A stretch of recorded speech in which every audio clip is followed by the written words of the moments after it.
Hello, everyone. Welcome to a spoiler podcast where myself, the Comics Kid 2099, and Connor Nielsen. Hello, Connor. Hello. We are going to talk about the movie Aquaman, directed by James Wan, starring Jason Momoa, Amber Heard, Nicole Kidman, Willem Dafoe, Patrick Wilson. I think that's the big horror cast. This movie came out actually the tail end of last year, but with the holidays and family visiting and stuff, I wasn't able to watch it until today. Connor, when did you see it? I watched it opening weekend, and then my family wanted to go see it, so we saw it the day after Christmas. Oh, cool. I've never seen a movie in theaters more than once. I'm assuming you have on other movies before. Oh, yeah. So Connor is going to tell us a little bit about this movie, the plot and stuff. All right, so Aquaman is the movie that dares to ask what would happen if a bunch of people sat down in a room, read a bunch of Aquaman comics, and said, how can we do all of it? So... So basically it revolves around Arthur Curry, played by Jason Momoa. He is the son of an Atlantean queen and a lighthouse keeper, and he is the illegitimate child of Queen Atlanta? Atlanta. Atlanta? Yeah. I'm looking at it written down. It's Atlanna. So, but it sounds like you're saying like Atlanta, like the city, like in Georgia. Okay, yeah. So, but yeah. I'll say Atlanta. There we go. So he is the illegitimate but firstborn child of her. She was the queen of Atlantis. Now he is just kind of a loner, just wants to be all by himself. He's a bit of a reluctant hero, a la Luke Cage and many other superheroes. But one day, his half-brother Orm, the king of Atlantis, wants to wage war on the surface world, and then his arranged fiancée Mera comes to Aquaman and is like, yo, dude, your brother's stirring some stuff up. We need your help. And he's like, okay. So then from there we meet a bunch of the Atlantis underwater stuff and the kingdoms that inhabit the underwater. And they go on a globe-trotting and sea-trotting adventure to try to reclaim the throne and stop King Orm. And also Black Manta's there. And there's the Trench. And James Wan decides to do some action and horror and romance and all kinds of stuff. So, Comics Kid, what did you think of Aquaman? Okay, so this is simultaneously some of the dumbest stuff that I've ever seen in a movie, and also some of the most fun that I've ever had in a movie. On the one hand, on paper, a lot of this is exactly what I would want to see in an Aquaman movie. On the other hand, this movie has an octopus playing the drums. Like, there's a lot of things where it's like, again, like on paper, I'd be like, yeah, that's it. That's what you would do. On the other hand, like, seeing it play out in the movie, I'm like, I don't know. So I guess we could just you could take us in a direction, because overall, I really did love this movie. And, like, if we're talking in terms of the DCEU, this is, like, top 2. So, like, now, admittedly, the bar has been set low, but, like, I enjoyed this movie a lot more than I did BVS or Suicide Squad. I actually enjoyed Justice League up to a point, but I think this is better than Justice League.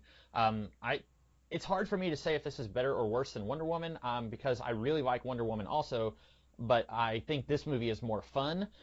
But also, I think this movie has a lot more problems that I could just point out upon one watching. So, I don't know. What did you think, Connor? I'm glad you brought up that comparison to Wonder Woman, because I feel like if I'm just going to be objective and try to take myself out of it and equate this on some kind of objective merit or whatever, I would say Wonder Woman is the better film. It's the better movie. But I liked Aquaman more. It's one of those things, I don't know if I could, in good conscience, call this a good movie. I don't know if I could or not. But I do know it is an exceptionally fun and entertaining movie, and it is a very well-made movie. And it's like, it's weird, because usually, it's a guilty pleasure, a la Valerian and the City of a Thousand Planets, something like that. Mm-hmm. But it's better than that. And so it's like this weird middle ground between I liked it and it's a guilty pleasure. You know what I mean? Like, so yeah. I think it's legitimately good and a guilty pleasure. So it's like somewhere in the middle of that. I like James Wan's brand of big and stupid. Now that he's done this and Furious 7, and Furious 7 I think is the best Fast and Furious movie, I like his brand of blockbuster. And it's one of those interesting things where I feel like with people like Ron Howard and George Lucas and maybe someone like Clint Eastwood, those are filmmakers who I think have made great films, but I don't know if I call them great directors. I feel like James Wan is almost like the inverse of that, where I don't think he's made a great film, but I think he is a great filmmaker.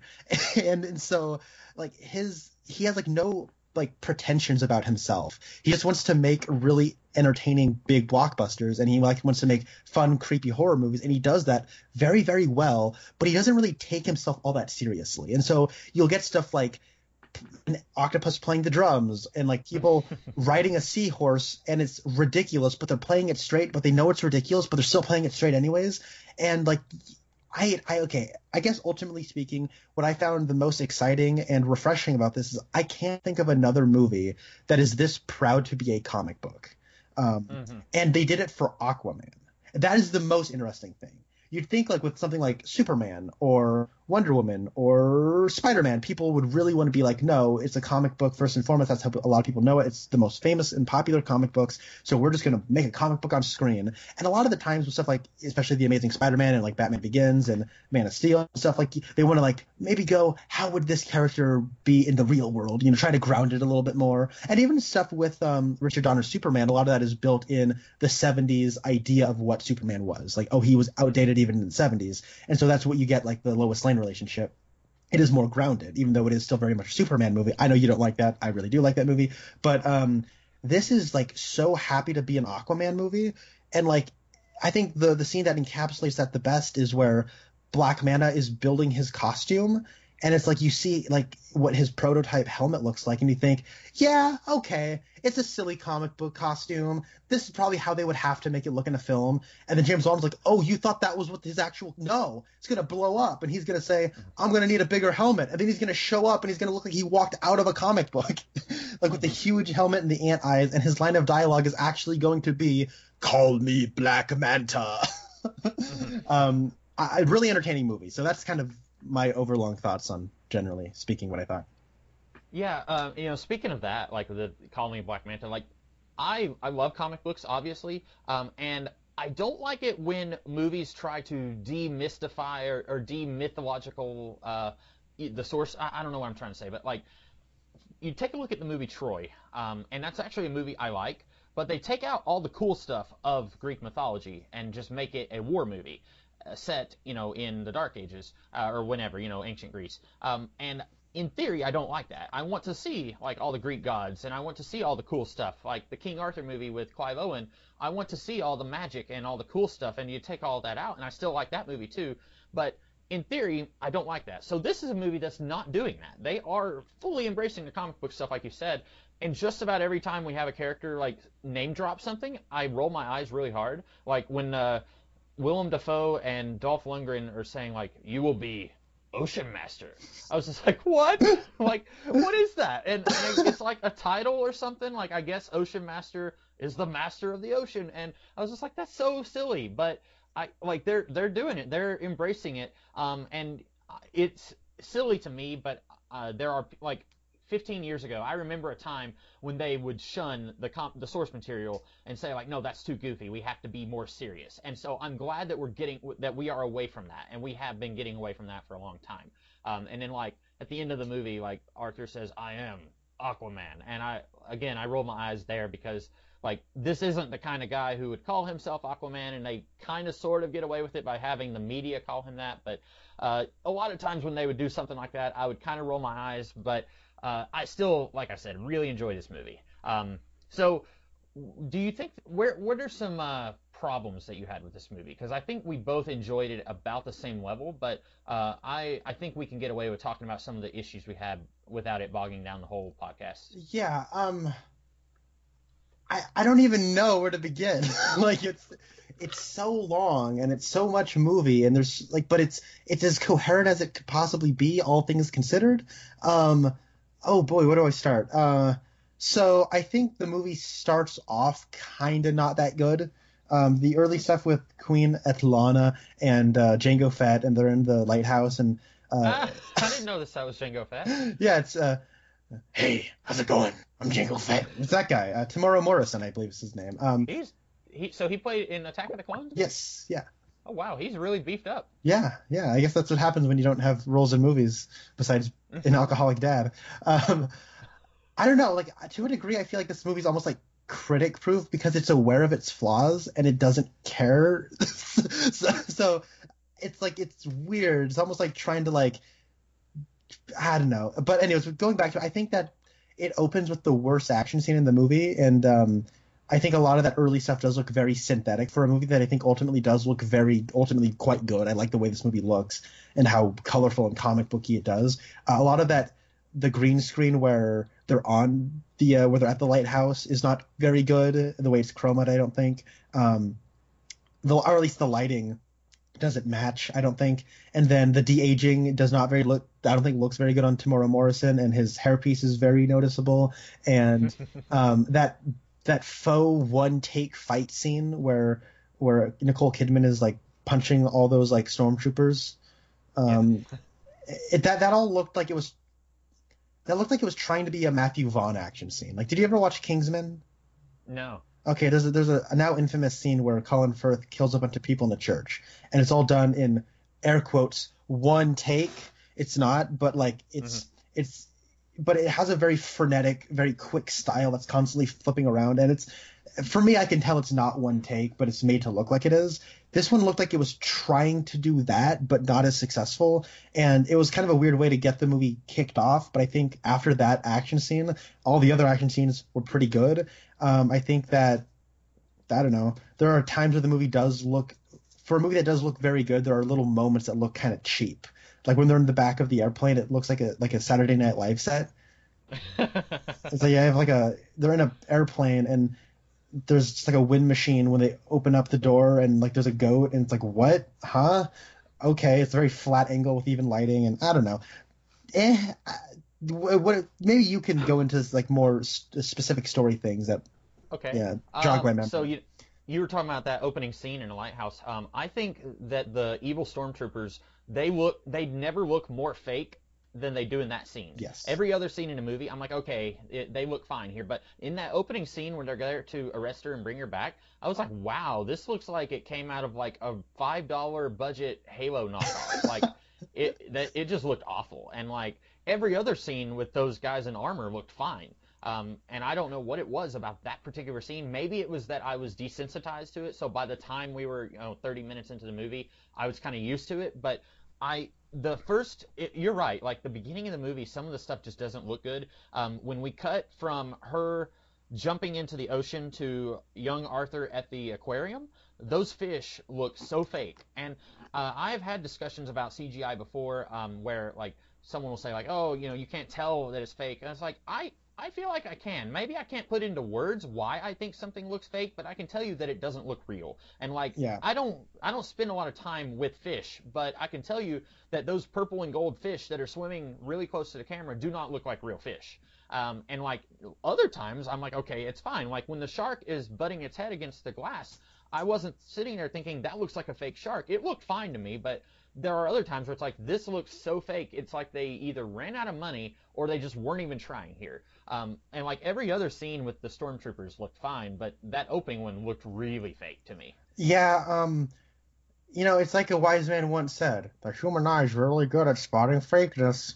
So there's not really, like, that's why we come up with the term the uncanny valley. It's like, can't really explain it. Just doesn't look right. You can maybe like pause each frame individually and it looks fine, but like something about the movement, maybe it is like, it just doesn't look that good even if you do pause it. You know what I mean? Like there's something missing, and it always bothers me when people like just want to like throw out any people will be like, oh no, don't say it looks fake. It looks real. It's like, okay, so then by that logic, there should be no reason to ever try to improve special effects now. It looks as good as it possibly could. You know what I mean? Like if I don't think Grand Moff Tarkin looks good in Rogue One, I'm gonna say it. Like he looks as good as he possibly could have, but it still doesn't look like a real person talking when he's moving.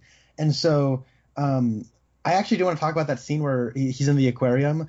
Those bullies are bad at kid actors, and that whole scene is really superfluous. Like it did not need to be in there. It was like, how can we come up with a clever way to have this graphic of a school of fish spelling out Aquaman? So we're getting an aquarium, okay? And then it goes into the water, and then it says Aquaman in a school of fish. And like it felt like this weird scene that we didn't need. And so for a movie that is so full of stuff, and I don't feel like that that scene, like, or that moment from his childhood had any effect on who he grew up to be. So it was like, why is this here? I feel like he could have cut that scene. You're right. They could have. I think that they didn't have faith in the audience because there's that scene much later in the movie when he's fighting the Kraken that's like bad mouthing him, saying like you're a filthy half breed, and then he like stops it, and you've seen the waves, and he's controlling the fish, and then it cuts to him as a kid controlling the shark. Yeah. And I was thinking like, we remember that was less than 2 hours ago for us. You don't have to remind us of that scene. And like also. I feel like people know that Aquaman talks to fish. That's like the thing that people know about him. That's you don't have to remind us that that's his superpower. I feel like I wasn't sure how I was going to feel about them doing so much origin stuff here because we live in an age where you don't have to spend the entire movie setting up a character. We talked about this with Wonder Woman, how like. We never ever have to see Superman or Batman's origin ever again. And with Wonder Woman, I was okay with it because she's a character who does not have nearly as much prevalence in our pop culture today as Batman and Superman. And I'm torn on Aquaman because he's not nearly as well known as a character as Batman and Superman. He's well known as a joke.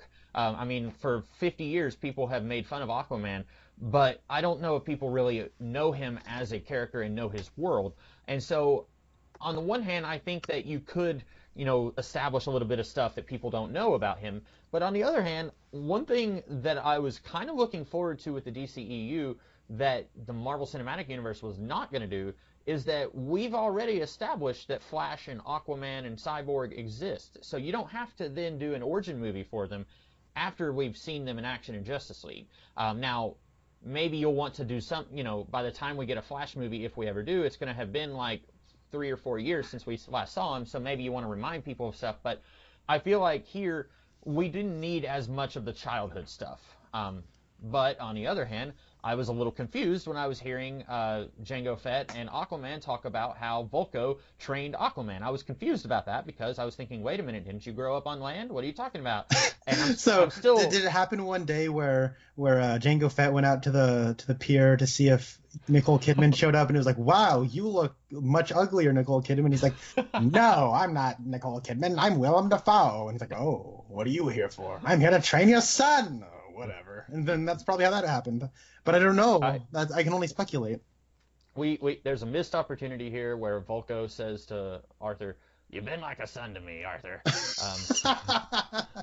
Unfortunately, I've only seen Willem Dafoe in the. I'm pretty sure I've only seen him in the Spider-Man movies. I don't think I've seen him in anything else. So that's where I'm going to be limited on my Willem Dafoe references. Well, there's this great movie called Wild at Heart where he plays a very lovely chap named Bobby Peru.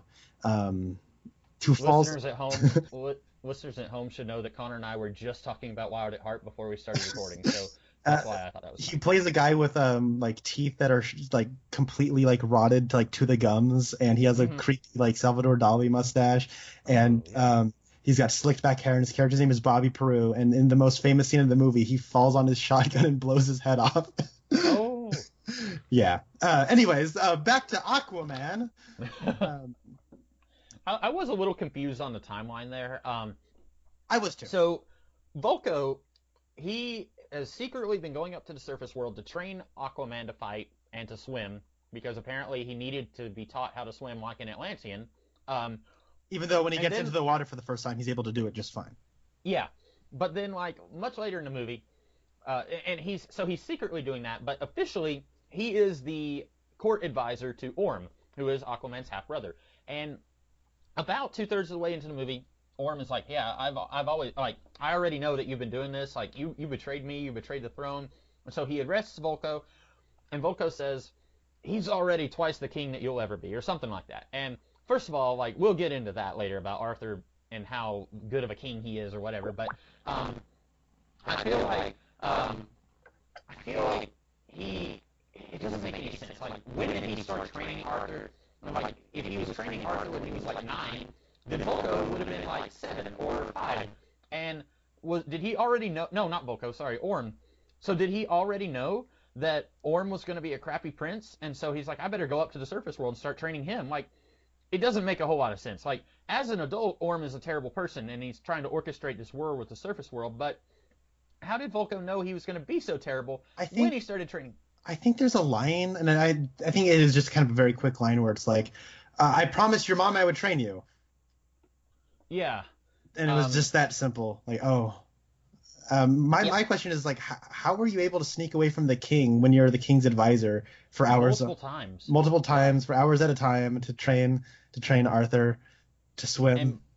And so there's a couple different young Arthur scenes, but the one where he's like, where they're doing the little spinning the trident trick, he looks so much like Jonathan Taylor Thomas from Home Improvement. Like they put a really bad wig on Jonathan Taylor Thomas, and I'm looking at the actor. He doesn't look as much like him here, but in the movie, I was like, who is this? Why? Like, it was distracting.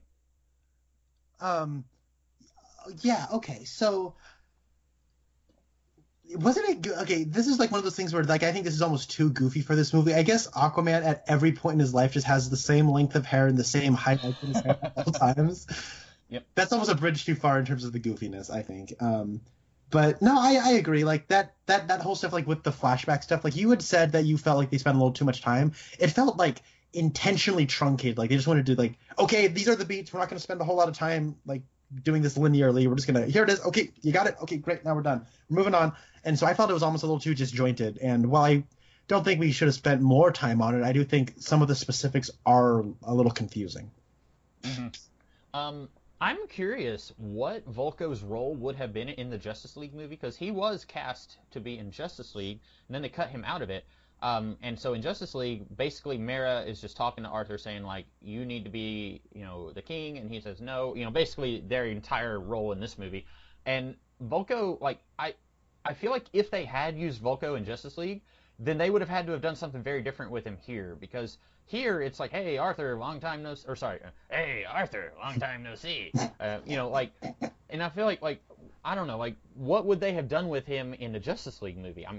And it's a moot point because he wasn't in it, but I'm gonna be eternally curious about that. And I know, like, since the Justice League movie came out, people have been saying like, we want the Snyder cut, and then other people are saying there is no Snyder cut. So I don't know, but I feel like I'm curious how much of him being cut was them just cutting stuff from the movie, and how much of it was James Wan saying, hey, leave some Volko for me to use in Aquaman. Yeah, as Robert Plant once said, it makes me wonder. So, because no, and it does, because it is kind of an interesting quagmire, and like the Justice League production is going to be one of those great Hollywood mysteries of like damage control. So it is kind of confusing, and even as is, Mera just kind of shows up and is like, yo, Arthur, I'm telling you to come back. And he's like, yo, Chica, I don't even know your name. Mm-hmm. Huh? I think they could. I don't. And he's like, I don't want to go back to Atlantis. I'm like, but didn't you go back to Atlantis? And it seems like this movie is as in a big a hurry to forget about the Justice League movie as most people are.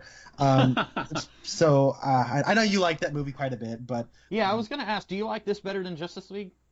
I mean, I like Leukemia better than Justice League.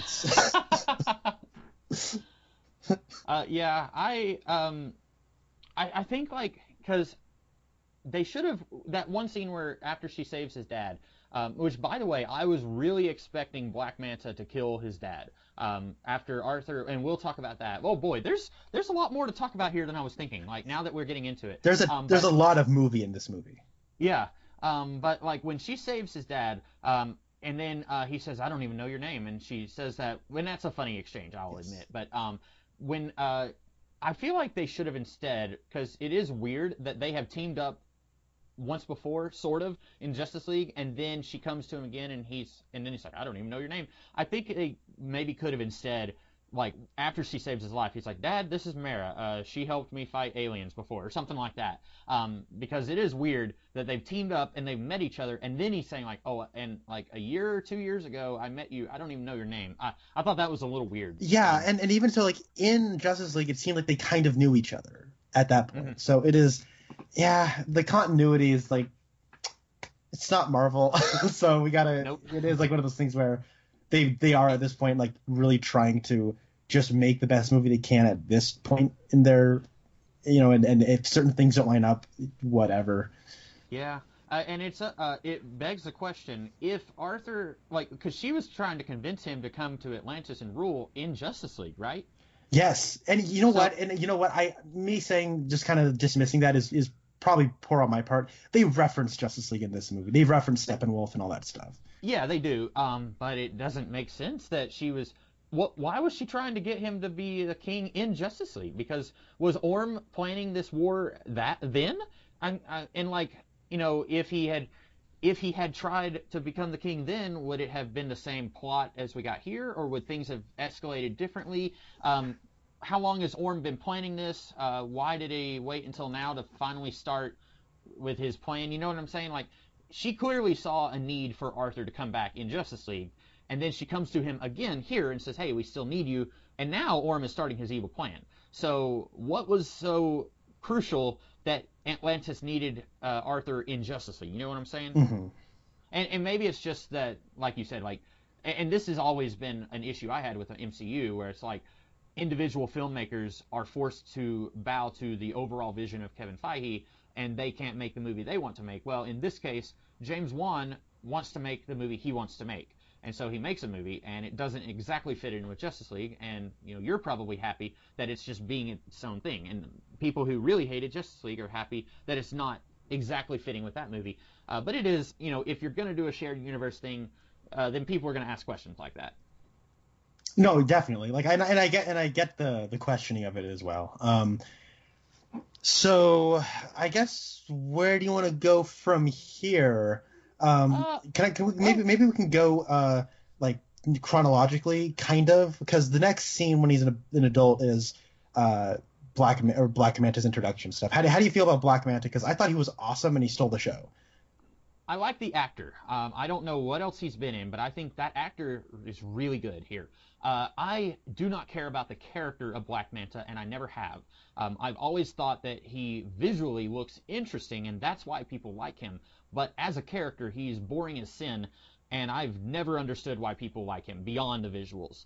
Because I have looked into this character so much, and I've never understood why people find him interesting. In this movie, he has this righteous indignation, like, I'm a pirate and I kill innocent people and I'm mad at you for trying to stop me. And then, like, his dad comes in and does the exact same thing. And by the way, cool fact, his dad voiced Black Manta in the Justice League cartoon. Oh, that's awesome. That's really cool.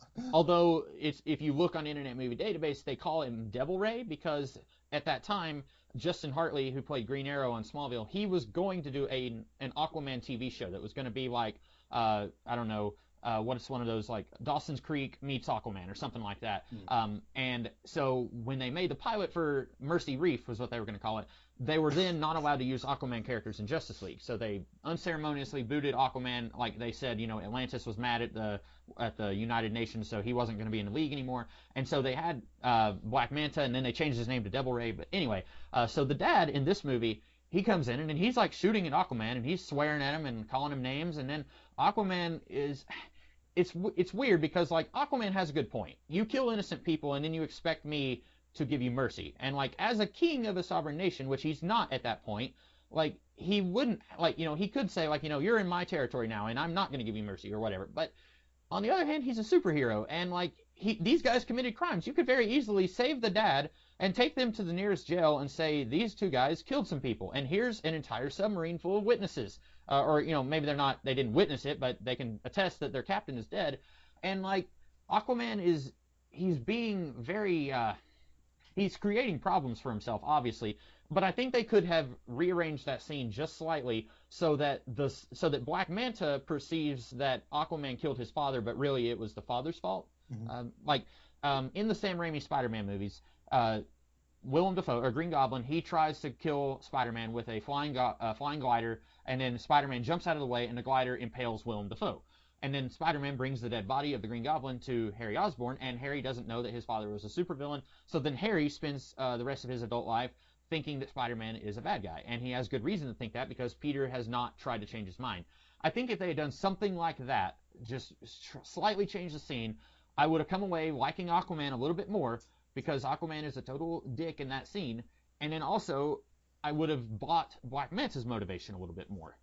Because as is, like, Black Manta is a pirate, and then the movie wants us to feel sorry for him when his dad dies, but you guys were killing innocent people, like Aquaman said. Mm-hmm. And so, I don't know. What do you think? You like him, so So Am I missing something? I don't know anything about Black Manta. I just know that he looks kind of wacky but kind of cool in the comics. Hmm. I know that a lot of people really like him. I don't know why until I watched this movie, and it's like it's pretty typical revenge thing.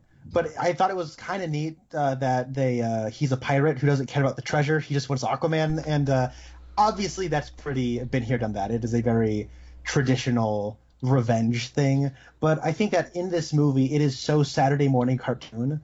I was able to sympathize with them and sort of see their world through their eyes in that opening scene, because like they kind of have this history of being pirates, because when Black Manta's grandpa, he was this great warrior in World War II, but I think because he was black in America post World War II, all of the great things he did, no one cared about, and then he kind of got rejected. So he's like, fine, I will just use those skills and I will go out and I will be this awesome pirate. And that's kind of like what their lineage is.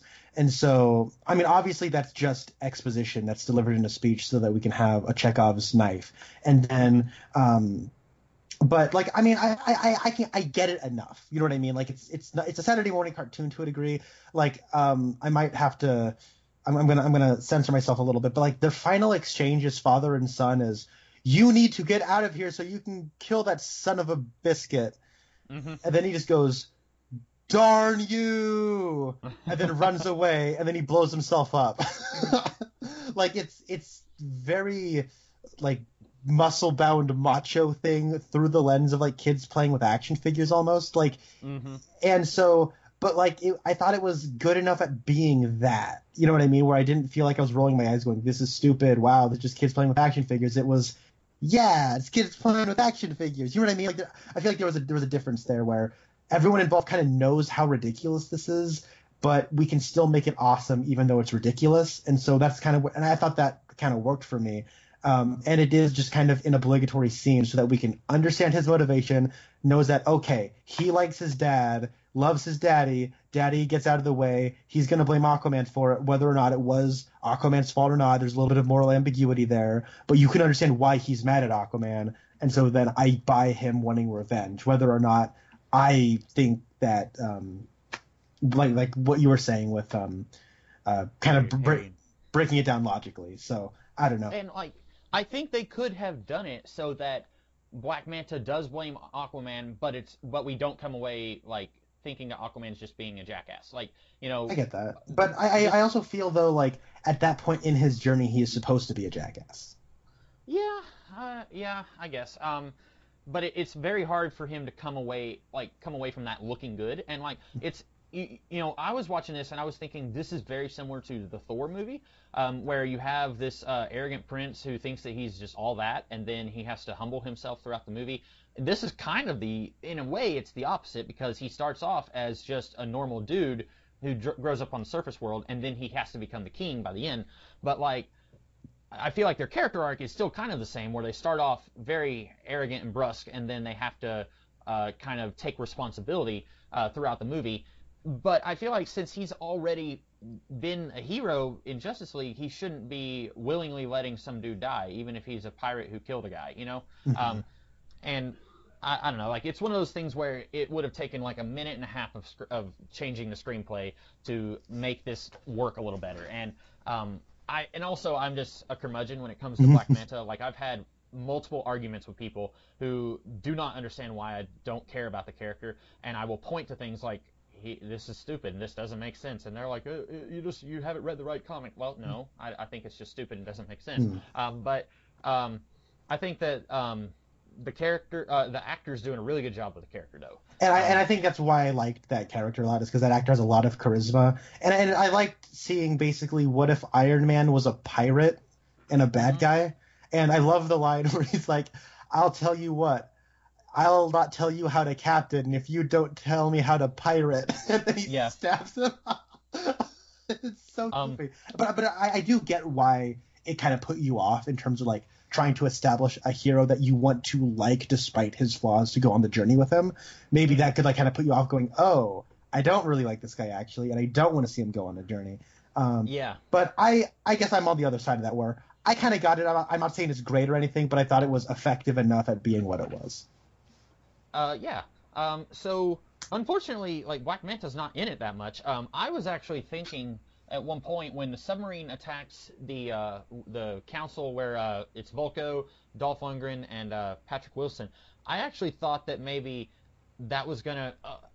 First I was thinking, okay, Black Manta is allied with Orm, which is what ends up being happening. And then I was thinking, well, maybe not. Maybe these two villains are both going to be like adversaries toward each other, but also they're enemies toward Aquaman. And I was thinking that kind of would have been cool. Like if Black Manta, his dad gets killed by an Atlantean, so then he's like, screw it, I'm just going to take this submarine and I'm going to attack all the water breathers because they killed my dad.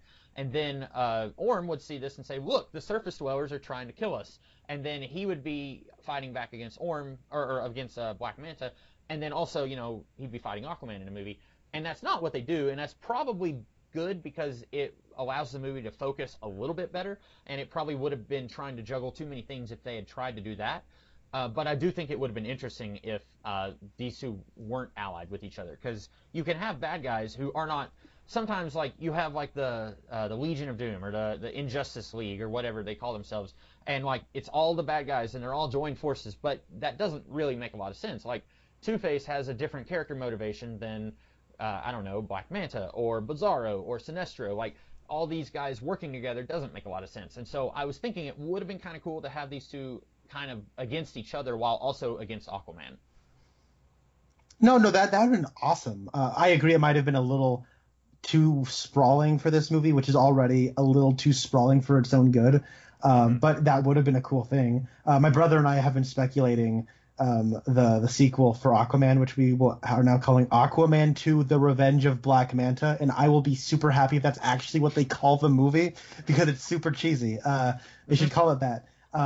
But no, as is, I think that Black Manta's ultimate big payoff, and I'm glad they went the way they did, where he works with the Atlanteans so he can get weapons from them, so then he can in turn attack Aquaman. I thought that was a fun way of getting the costume. And I think the ultimate payoff with him, which is the big action scene in Sicily, is the best action scene in the movie. I thought that was a lot of fun and a really fun extended action scene. And it reminded me of, like, James Wan is a really good horror filmmaker. He's also a really good action filmmaker. And it's like that's a really exciting chase scene. And it goes on and on. It goes on for a while. I've seen the movie twice now. It goes on actually for a good long while. And I don't care. I find it really exciting. And even like the goofy like humor part where a guy has to put his head in a toilet, I was like, why am I not cringing at this? If this was a Michael Bay movie, I would have been like scoffing and going, "You've got to be kidding me! How immature do you have to be?" But with this one, I couldn't believe I was laughing when that happened. Like I was like legitimately like, why? Like while it was happening, I'm thinking, why is this funny to me in this context and not in another one? But yeah, I was. So I'm going to pull a logic card on that scene. I was confused because all the Atlanteans are water breathers. And I was like, wait a minute now. Well, hey, you know, it's a village in Sicily on the beach. Maybe they are into saltwater bidets or something like that. Yep. Now, it's like I was fine with the drumming octopus, but when we get to the toilet, no, I'm just kidding. I get that. You know, now it's in our world, you know? Yeah. No, I also really like the scene in Sicily because I think the reason it works, even though it does go on, like you said, kind of long, I think it works so well because we're going back and forth between Mera, who's got her own bad guy chasing her, and then we're going back to Aquaman. So it doesn't linger for half an hour on Aquaman fighting these guys. It changes the scene while still remaining in the same location, and that works really well. That's true, yeah. And like you kind of see how one half of the battle is affecting the other half of the battle, and that's pretty fun. I also thought that the way we dispose of Black Manta was awesome, where Aquaman picks up two giant balls that are connected with a chain, and he throws it at him, and you see like that camera that's mounted on Black Manta's chest looking up at him as he's falling and hitting his head a bunch of times. I thought that was a cool way of disposing of him, and it was hilarious but also awesome, like a Saturday morning cartoon where a literal church bell is gonna fall on some nuns. And so he jumps and punches the church bell out of the way from landing on the nuns. It's so funny. Like, that's the kind of, like, gleeful, madcap energy of this movie that I found to be really exciting and infectious. And so much of that was able to cover up what could have been bad in this movie, was how much energy it had. Yeah, it's like you said earlier, unapologetically fun, and it's like even when it's something where we should be saying this is really stupid, and then like it's like nope, like it is, but it's not. It doesn't care. And that's one of those moments like that with the church bell thing. And Um, but one little thing, I guess, kind of pivoting away from that whole point, like I think you were going to do. Um, this movie is like legitimately kind of weird for mainstream audiences. Like it's kind of weird, right? Would you agree with that? yeah. And I like that. And this is the kind of movie people were telling me Venom was. Where, you know, it's maybe Okay. not a good movie, but it's really fun and exciting, and it's totally weird and crazy. And I saw Venom and I almost fell asleep because it was so boring. And been here, done that, and like the least risk-taking movie, like a superhero movie that I had seen in the last few years. This is what people were telling me Venom was. Like this movie, I don't know if it's good, but I had a blast watching it. And the main character is giving a very charismatic performance, and it's kind of weird, but it's got a lot of energy, and it's fun. So yeah. Mhm. Yeah. So we talked about Black Manta a little bit. What did you think of Patrick Wilson's Orm? So I love Patrick Wilson. He's one of my, I wouldn't say like five favorite actors working, but maybe in the top 10. Probably like, Oh I wow. really like Patrick Wilson.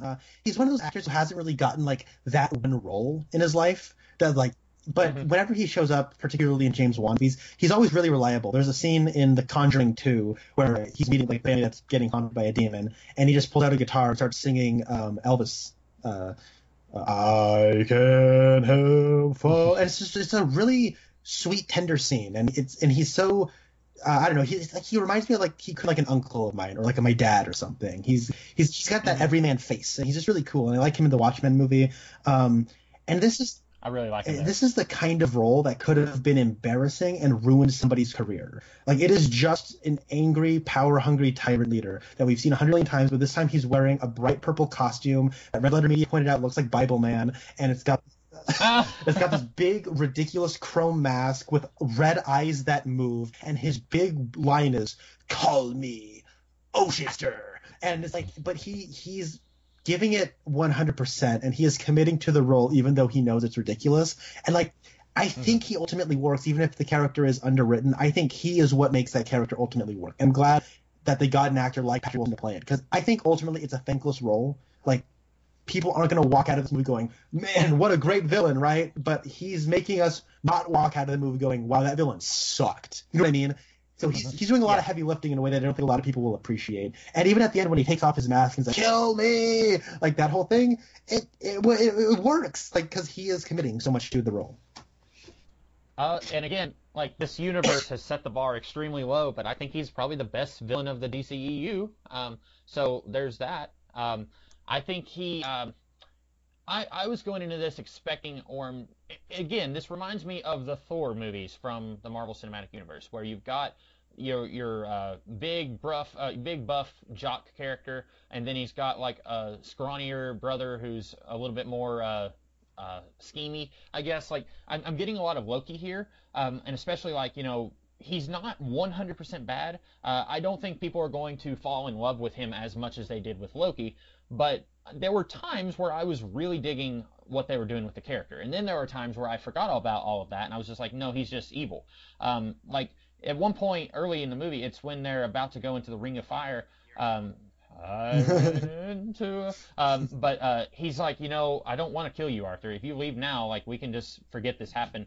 And I was like, okay, I kind of like this. I want to see these two just sit down and like have a beer and just talk about their frustrations. Like, I think that'd be really fun to see. Unfortunately, we don't get a whole lot of screen time with these two. Mostly, all of Aquaman's screen time is shared with Mera, and that's something that we can talk about later. But like, I feel like they want him to be a dark, almost anti-hero, but it's not quite coming. They're doing it like 80% of the time, and then the rest it's just like, no, he's just a bad guy. Like he is orchestrating this war with the surface world, so he pays Black Manta to attack them to make it seem like the surface world is attacking them.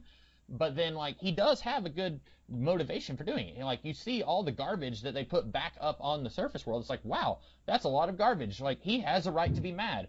But then when Mera rescues Aquaman, then he's secretly paying Black Manta to go and kill them.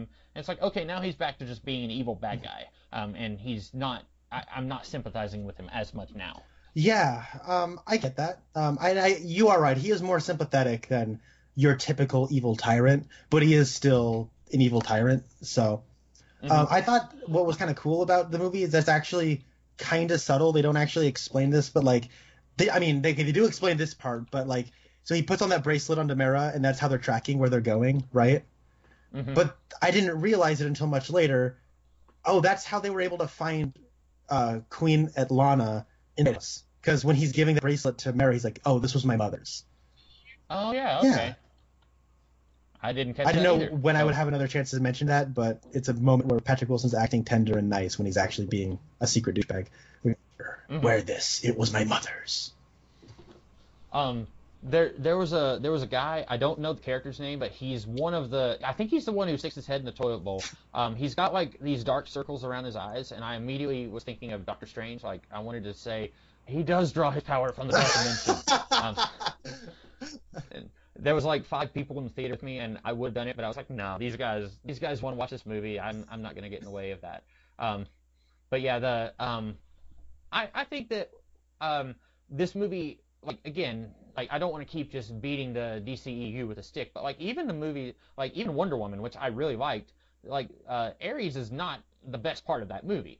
So I think that the villain here is a step in the right direction for this universe, and I'm very interested to see what they do with Orm in the future. If they do an Aquaman 2, which at this point the future of the DCEU is way up in the air. They're going to do a Wonder Woman in 1984, but beyond that, I have no idea if they're going to keep going with this universe, because I don't even know if Ben Affleck or Henry Cavill are still part of this universe, so we'll see. But if they do decide to do a sequel, and I've heard that this movie was very financially successful, so they probably will want to do something with Aquaman again. It's almost at $1 billion worldwide.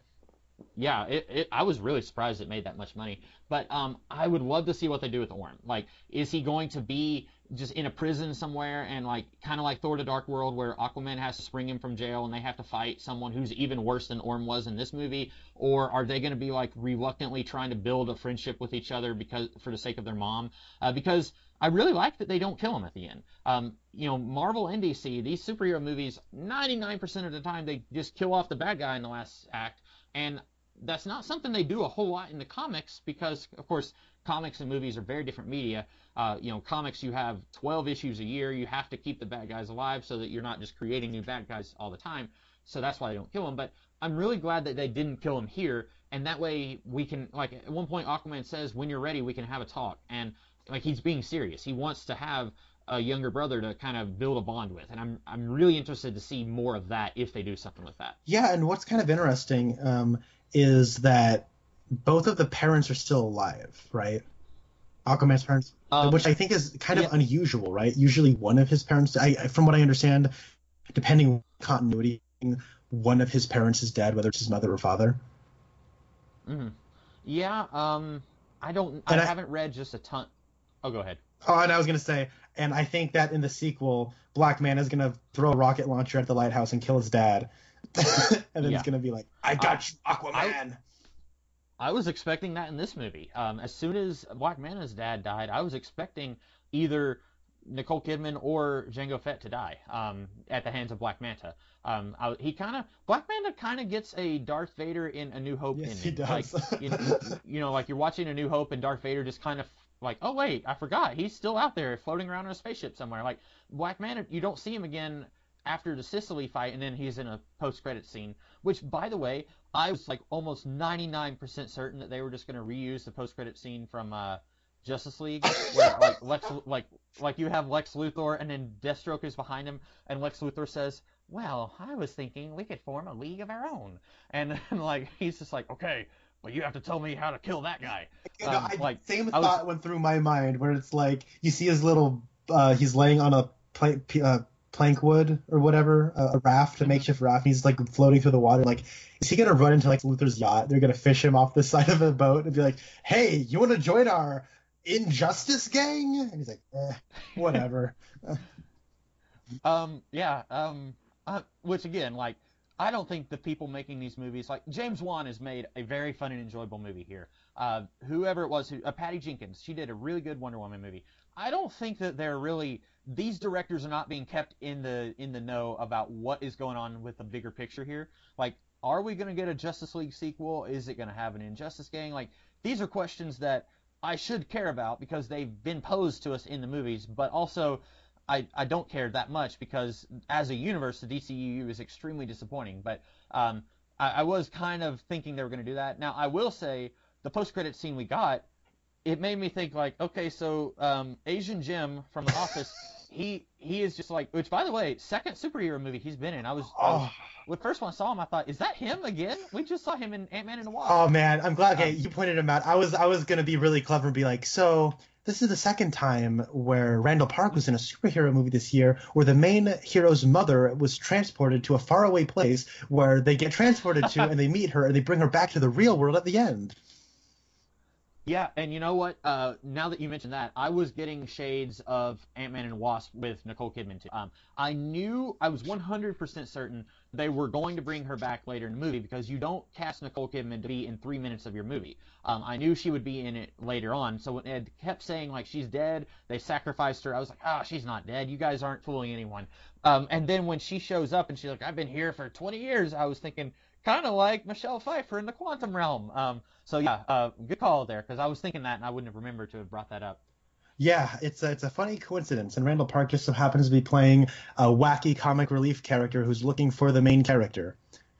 But what I was going to say was, like, how does Asian Jim find Black Manta in the middle of the ocean? Like, did he like bribe the fisherman, like, hey, let me take that guy to my house? Or was he on that ship and he just happens to find this guy? Or like, I was just like, because he has like this weird like serial killer setup at his house where all these newspapers are tacked on the wall and stuff, and then like he's watching news footage of himself on TV, and then he's like, hey, you're Atlantean, hey, welcome to my house. And I was just like, yeah, but how'd you find him? And it's one of those things where I think they just wanted to do a post-credit scene, but I don't know, like, I'm just being a curmudgeon about like logic and stuff like that. Yeah, speaking of cameos, Julie Andrews was the voice of the giant sea monster. Wait, was she really? Yeah, and she was also in Mary Poppins Returns, which came out the same day. Oh, Julie Andrews, she is setting the pop culture world on fire in Yeah. 2019. Yep, I just Googled her. That's crazy. So I feel like I'm trying to think of where else, because I had like, it seems like I've had like 6 different like put a pin in that, we'll discuss it later moments in this podcast. I'm trying to remember. Well, while you're trying to remember that, I will just take a moment to appreciate Amber Heard. Yowza! There's 3 things. It is. What? No, it is what? It's not easy to be the hottest woman in a movie that stars Nicole Kidman when you are not Nicole Kidman. But Amber Heard has done it. No, oh my God. I mean, there's 2 things I'm a fan of. I've had a crush on Amber Heard for years, and I love redheads. And thank you, James Wan. I love you. It was like he thought, how can I frame every image to make Connor happy with this choice? And he did, and I appreciate that. Thank you very much. And, oh my God, I'm so happy with that. So I just wanted to appreciate that while you were thinking of something else to dig around for. She's only 32. Wow. Yeah. I thought she was like old and like look young, but she's not much older than I am. So hey, dude, you got a chance there. Go for it. Yep, exactly. If she was older, I totally wouldn't have had a chance. But since she, yeah. So do you like the relationship between these two? Because I like her, but I don't really like that there's that moment where she says, hey, hundreds of people are dying, let me take like 15 to 30 seconds to kiss you right here in the middle of all these explosions. Yeah. And like that's your big cinematic money shot, right? Like that's your like, whoa, they kissed, yeah, like I shipped them so hard together. But I was also thinking like it reminded me of Man of Steel, how like, and this is better than Man of Steel in this regard, because like in Man of Steel, Lois and Clark spend like 10 minutes together maybe, but then here like they spend the whole movie butting heads with each other, arguing with each other about stuff, and it doesn't seem like they like each other that much. And then they get a couple of cute little scenes like where she's eating the roses in Sicily and stuff like that. And then like here in the big battle, then she kisses him, and maybe I'm just jealous. dang you, Jason Momoa, but like, why? 'Cause I don't know what she sees in him. We don't know much about her as a character. We don't know anything about her other than she's, it reminds me of the Red Letter Media character test. Like, without describing what they wear, tell us a little bit about this character. And like, all I can tell you about her is that she's stoic and no nonsense. And all I can tell you about him is that we get conflicting, sometimes he's just a big loud drunk guy in a bar, and then sometimes he's quoting Shakespeare and he knows about Romulus and all these Roman generals. And I was really confused about that. Like, I was thinking, this is not the kind of guy who would know that stuff about Roman history.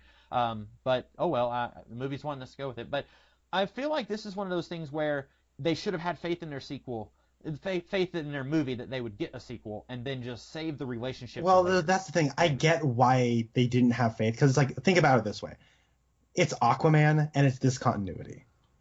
Yeah. Like James Wan was like, I don't know if we're ever going to get a chance to do another one, so we're just going to do all of it. So that way, it's like there's still plenty of Aquaman to mine. I'm pretty sure he's going to get his arm cut off in the next movie, and get his hook hand and all that stuff. But okay, but going back to Mara, it's like I liked their relationship as far as like an uneasy alliance of, hey, look, we just need to get this thing so we can get your brother out of the way, and their kind of bickering back and forth was not good, but it was serviceable at points. Like there was a couple of comedy jokes that just were landed with a thud, like if you're the one true king, then we are doomed. Oh, was that like the first day of shooting or something? Was that like was that the last day of reshoots? What's going on there? But then so I for the most part liked their relationship when it was just them kind of being scrappy partners. Like we gotta go do the thing. I enjoyed that well enough. But when it did become more of a romantic thing, that's where I kind of had to roll my eyes. It did feel like, going back to Red Letter Media, we got to give Aquaman's got a case of the not gays. He lives in a lighthouse with his dad. That's kind of weird. He's not gay, is he? We got to give him a love interest. You know what I mean? So it's a lighthouse. It's shaped like something else, but you may not know what it is, but your brain does. Yeah. So I don't know. I actually don't know if I have a lot of time left to talk, but well, I'm trying to think. I don't know if there's a whole lot else to talk about. I think that coming down on this, whenever I get this movie on home release, this is going to be, out of all the DCEU stuff, this is the one I will go back to the most. I enjoyed Justice League when I watched it. I was probably the person who enjoyed it the most. I think that movie is decent until they get to the part where they try to revive Superman, and then it gets a bad case of we have to undo all the damage that Batman vs Superman did. And then like Wonder Woman, a really well made movie like you said, but it's not quite as fun as this movie. Although, we were just talking about the relationship between our two romantic leads. I think the Wonder Woman movie does a better job there than this one does. But I think this movie is fun, but I could talk all day about some of the really dumb stuff that it does. And just weird character inconsistencies. Like I said, like Aquaman knows about Roman history, but this is clearly not a character who's that well read, right? Yeah. Like he's and I've seen other versions of Aquaman who would be that well read. Like in the DCAU, he's a barbarian. Like he has a big beard and he's shirtless and he's really hunky and he's got a hook for a hand and he's just all 7 shades of manly. But then he's also playing chess with Hawkgirl, and I buy it. He seems like the kind of guy who would know strategy and who would know history and stuff like that. And here, I just don't buy it. Maybe it's that 3/4 of his screen time has been him in bars. There's this opening scene in this movie where he says this is cutting into happy hour, and then he goes to a bar and he spends the entire day drinking with his dad, and then drinking with these other guys who want a selfie with him. And then he just, I don't know, he doesn't seem like that kind of character. And that was just a really weird character inconsistency, and I guess they wanted to show he has more depth than what we initially thought, but it just didn't work for me. Well, did you have any fun? Yeah, I guess, and it is about that. It is weird because it did feel like the whole casting of Jason Momoa as Aquaman was, this isn't your daddy's Aquaman. Look how awesome he is. He's big and jacked. You know what I mean?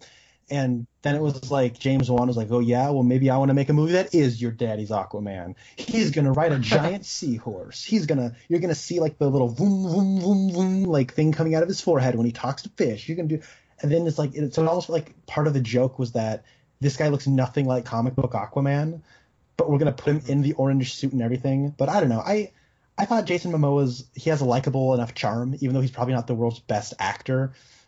He's definitely not the world's best actor. But he's likable and charming enough, and I heard somebody mention this in a review where they were smart enough to pair him up with better actors to bounce off of in every scene he's in, whether it be Nicole Kidman, Tamara Morrison, Amber Heard, Patrick Wilson. Like, he always has someone to bounce off of, and so I think he has good chemistry with those people. So yeah, that's. And I mentioned this earlier, but I'm really glad. I think this movie has finally put to rest the Aquaman's lame. Like, I've been so sick of that. I don't know if I mentioned this on camera before, but my earliest memories of Aquaman are from, I believe it was the Aquaman Superman Power Hour, I think is what it was called, and it wasn't Super Friends, but it was like something that was in the Super Friends continuity or something. And the Super Friends have been kidnapped by aliens, and they were told, you guys have to fight each other, and if you don't, we'll blow up your planet. And so Aquaman ended up beating Superman in his fight, and that was like my earliest memory of Aquaman. So I've always thought Aquaman was really cool. And so stuff like the Big Bang Theory that makes fun of Aquaman, I've always hated it so much. And I'm really glad, if anything, I'm really glad that we seem to be getting away from that. This movie made like $1 bazillion. So I'm really excited that people seem to be latching on to the Not Your Daddy's Aquaman. Even though, like you said, James Wan really does seem to like Your Daddy's Aquaman. So I'm glad that we seem to have a more like, manly, a Conan the Barbarian type Aquaman that is going to get us away from that stigma of Aquaman. Yeah, totally. Don't know what else to say, but I agree. I know I've never gotten why people think Aquaman is stupid and think he's lame. Like, I don't know. I've grown up like next to the water my whole life, so I've always thought underwater was cool. But I don't know. Mm-hmm. I guess it's just me. But oh well. I've never read much of him either way, so it's like I've known of Aquaman. And I've never really had an impression on him, but I've known things about his mythology. So watching this Aquaman movie was, it's about what I expected from an Aquaman movie. So yeah, it's about what I expected too, and I think that for me, that was a good thing.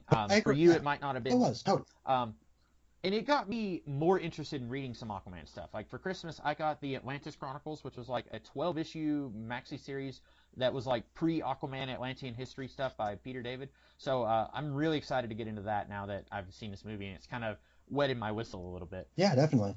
Well, I do got to get going now. All right, well, then we will talk to you sometime later this year. We've got some comic book stuff. We'll talk about a movie sometime later in the year. We'll figure it out. But in the meantime, we will talk to you guys later. Have a great rest of the day, guys. Bye.